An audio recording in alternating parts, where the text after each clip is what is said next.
Hi, my name's Olivia, and I want to tell you about the most tragic thing that ever happened in my life, which actually ended up as a change for the best. My story starts in a hospital when I was lying on a bed with my eyes closed. At that point, I didn't even know I was in hospital, but I was lying there and could hear someone saying, "Olivia, Olivia." So I opened my eyes and the room was filled with bright light. I was dazzled, and I totally didn't know what was going on. And then as the room came into focus, I saw this guy leaning towards me and trying to kiss me. I screamed my head off, and the guy jumped back. I got a good look at him then and saw that he was attractive.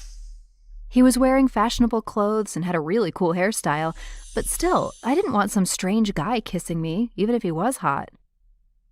The guy grabbed my hand and said, "Olivia, it's me, Justin." But I totally didn't know who he was, and so I started screaming again. Just then, someone came running into the room. It was a woman wearing a clean white coat, and after a moment I realized she was a doctor. She came to the bed and told me the most shocking news.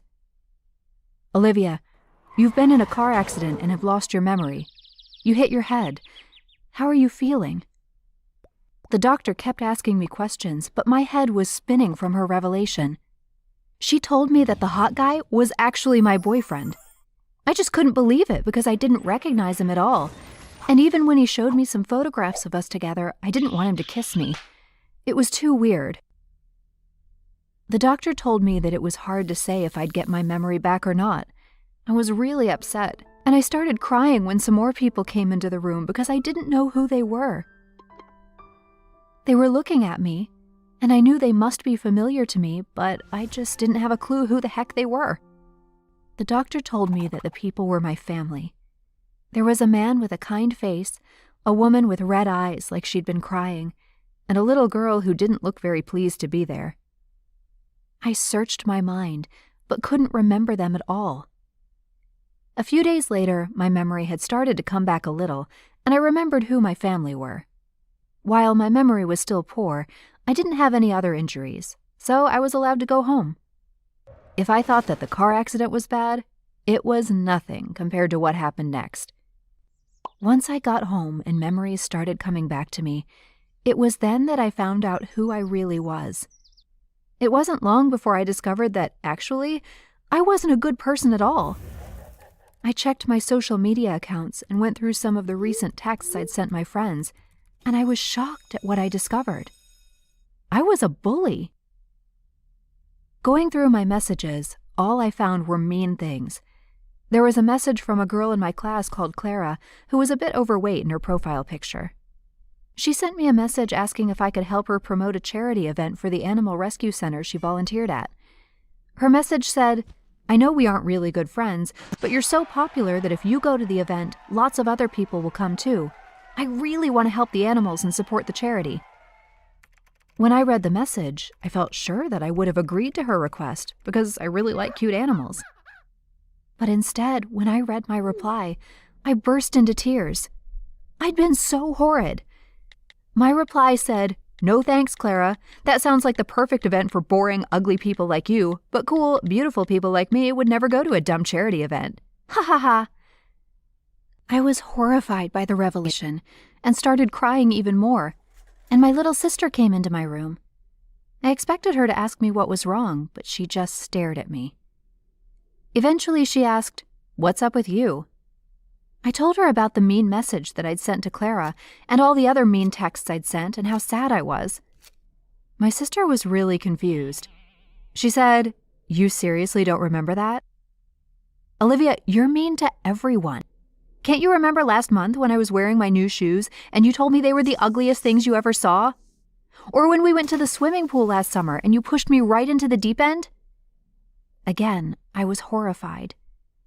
I couldn't believe what a nasty person I'd been.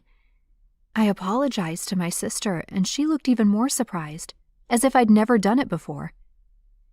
It was then that I decided I needed to turn over a new leaf and become a better person. When I went back to school, the first thing I did was to break up with Justin.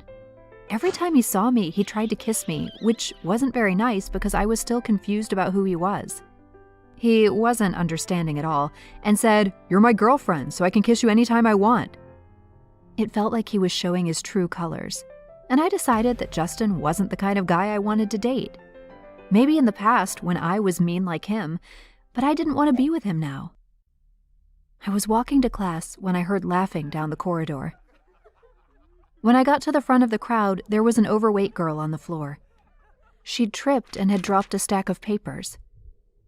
I bent down to help her pick up the papers and saw that they were adverts for a charity event at the Animal Rescue Center. When I gave the papers to the girl, I got a huge shock when I realized that it was Clara. "Why are you helping me?" Clara whispered, her cheeks flushing red. There was a big crowd, but I knew it was my moment to apologize. Then everyone would know that I'd changed my ways. I tried to be honest. "I'm really sorry I was mean to you, Clara," I said. And everyone in the crowd looked shocked.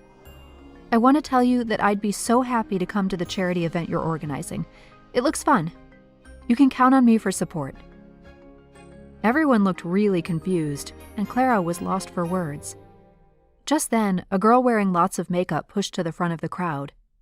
The girl said her name was Betty and she was my best friend, but she didn't look like a kind person. Then she said, "What are you doing hanging out with Fatty?" Clara looked so upset when everyone laughed at her, and it really made me mad. Seeing how Betty was acting completely shocked me, and I realized that I must have been just like her. I told Betty that I didn't want to be best friends with her anymore if she was going to be so rude. She couldn't believe it and stormed off to class. After that, it took a while for people to trust me. They just couldn't believe that I'd changed my ways and thought I must be trying to trick them. But Clara, who I knew from the start was a good, kind person, always stuck by my side and defended me. After everybody saw me helping her at the charity event, that's when people started to trust me for real. Honestly, I'm so grateful that I had a car accident and lost my memory. I'm thankful that it happened because it opened my eyes to who I really was, and it was the turning point to make me change my ways.